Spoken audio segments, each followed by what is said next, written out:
Anyway, next up, we got another super awesome guest. She's a junior here. She's written for The Hill. She writes for Huffington Post. She writes for Muslim Girl. Please welcome Sumaia Masoom.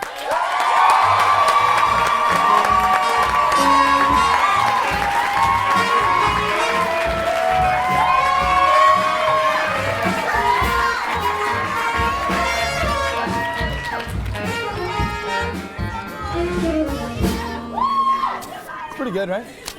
They're amazing too. Yo, Alex, you play two different instruments, man. That's what, anyway. Sumaia, first of all, thank you so much for being here. This is awesome. This is so good. Yeah. Like I said, you've written for The Hill. You write for Muslim Girl. You're having trouble with your microphone, but that's okay. You write for the Huffington Post. How did you get into this stuff? You know, what was your first parlay? So for the Huffington Post, I actually had a really good friend of mine who picked up a blog post that I'd written, and he was a campus editor at large at the time, and he was like, hey, you should write for the Huffington Post, so that was cool. The Hill in particular, I wrote my first time after through an internship that I had with the Muslim Public Affairs Council the summer after my freshman year. And then this last summer, I had just broken up with my boyfriend, and I gave myself 3 hours to feel. Oh, smart. Thank you. I gave myself 3 hours to feel bad about myself, and then I was like, fuck this.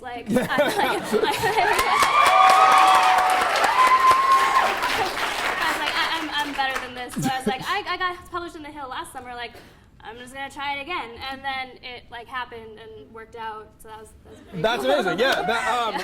But so my understanding is it might have been sort of a short stay on the staff of The Hill this quarter. Yeah. Okay. So after they got published, they contacted me and they're like, hey, by the way, you're one of the youngest people to ever be a two-time contributor, which is super cool. And they actually. Yeah. They offered me a position as a full-time contributor.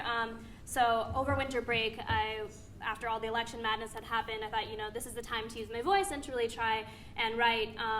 Except then they told me they were cutting me for safety concerns. Jeez. Yeah, so that was great. I tend to get a lot of online harassment, which is great. It's really cool when some a rando with a founding father as a profile picture on Facebook tells you he wants to behead you. So I was Hamilton, awesome. Dude. Yeah. No, I'm just kidding. Cool. Anyway, it's trendy. But so well, you said you reapply after graduation and stuff, man. Yeah, okay, after graduation. That's awesome. Yeah, they were so nice about it, and honestly, they're really trying to support the staff that they do have that are full-time, that are actual people, not just students like me. So Totally. You're better than just a student. Okay, don't shortchange us. But now, you're busy enough. You monitor the hate crime watch for the Huff. Yeah. Okay. So not for the Huffington Post, but for Muslim Girl. Oh, for Muslim Girl. Yeah, I'm sorry. I do use a lot of the data from the Huffington Post. So. Okay. This has been a project that I've been doing for the last year or so. We started tracking all of the media reports that we could find of hate crimes against Muslims or incidents of bias. And so we started from the date of the first GOP debate, so August 6th, 2015. We counted that as the start of the GOP election cycle. And we were just curious to see is all of the hateful rhetoric actually translating to something on the ground? And it's horrifying. Oh, good. It's really scary.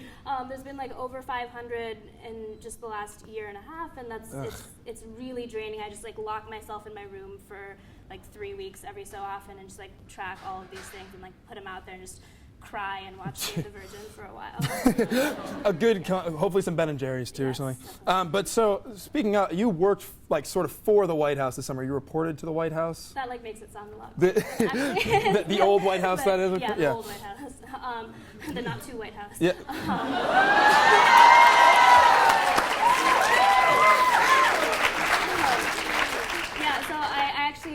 Got to have an internship at the White House Initiative for Asian American Pacific Islanders, which was really cool.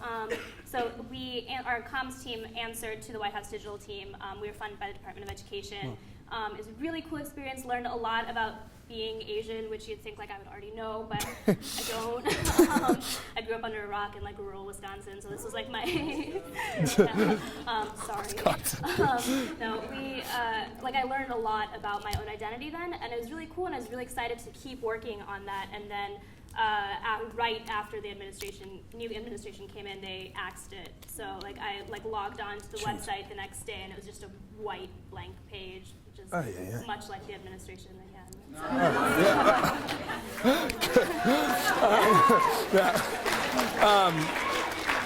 Okay, but that's, speaking of but that's so insane. But are you doing anything? You are doing stuff on campus, sort of, that fights this a little bit. I'd like to think I'm really conscious. I feel like, especially in our activist community here, we do a really bad job of differentiating between solidarity and taking up space.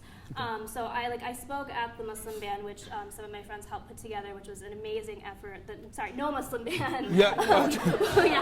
No Muslim ban protest. And I felt really weird about speaking there at first because my family's Bangladeshi. We're not from one of the affected countries.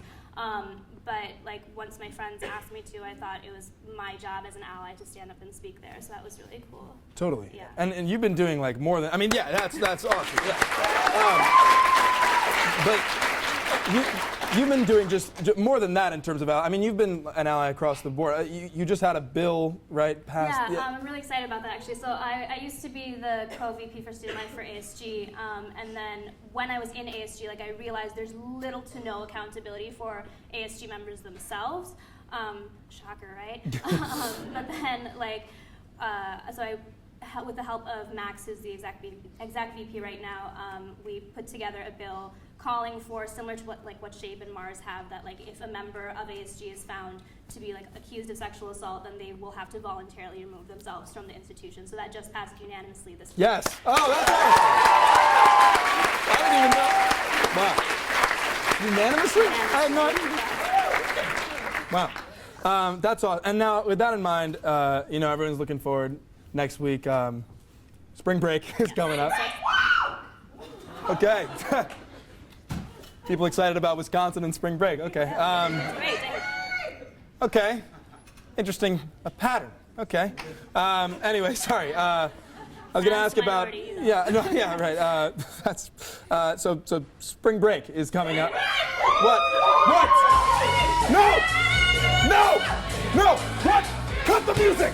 Cut the music now! What? No! What is going on? Dude, it's spring break. Chill out, bruh. Yeah, come on, just bump it, dude. Enough!